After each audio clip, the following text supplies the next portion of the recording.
औलाद नूं विआहना ते मापिਆਂ ਦਾ फर्ज है, पर लग गई ब्यूटी पार्लर वाली नवीं मरज़ है, लग गई ब्यूटी पार्लर वाली नवीं मरज़ है।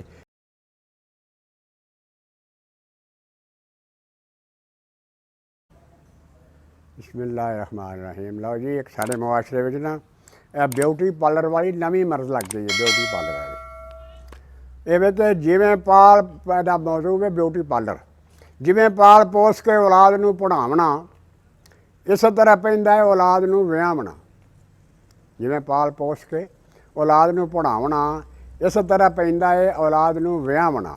हकूक वाले बाद विच ये भी फर्ज ऐन है, पुत्त होवे धी होवे भावें होवे भैन है। औलाद नूं विआहना ते मापिਆਂ ਦਾ फर्ज है, पर लग गई ब्यूटी पार्लर वाली नवीं मरज़ है, लग गई ब्यूटी पार्लर वाली नवीं मरज़ है। मेकअप अजकल वड्डी मजबूरी है, इसलिए ब्यूटी पार्लर जाना भी जरूरी है, इसलिए ब्यूटी पार्लर जाना भी जरूरी है। एक दिन जंज आई, अस्तबाजी चली सी, वाजे वाले कर बैठे अपनी तसल्ली सी, वाजे वाले कर बैठे अपनी तसल्ली सी।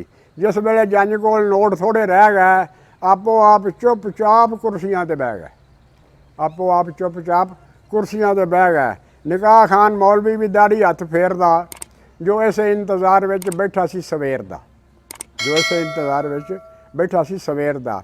निकाह होवे फिर होना खान पीन जारी है, इस सोच विच बैठी हुई जंज वो सारी है, इस सोच विच बैठी हुई जंज सारी है।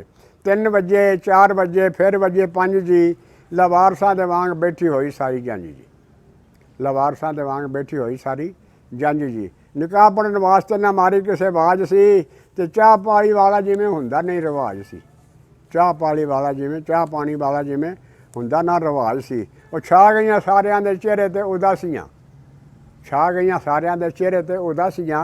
लग पईयां आउण सारी जंज नूं उबासियां, लग पईयां आउण सारी जंज नूं उबासियां। करके दलेरी विचों एक जंजी बोलिया, पल विच उसने भेत सारा ही खोलिया, पल विच उसने भेत सारा खोलिया। निकाह नहीं पढ़ाते, दसो गल विच की है, निकाह नहीं पढ़ाते, दसो गल विच की है। कट लई बतेरी हुण जंजियां ने पी है, कट लई बतेरी हुण जंजियां ने पी है। कहन लगे परेशानी वाली गल कोई नहीं, कहन लगे परेशानी वाली गल काई नहीं। और कुड़ी अजे ब्यूटी पार्लर विचों ही आई नहीं, कुड़ी अजे बस ब्यूटी पार्लर विचों आई नहीं।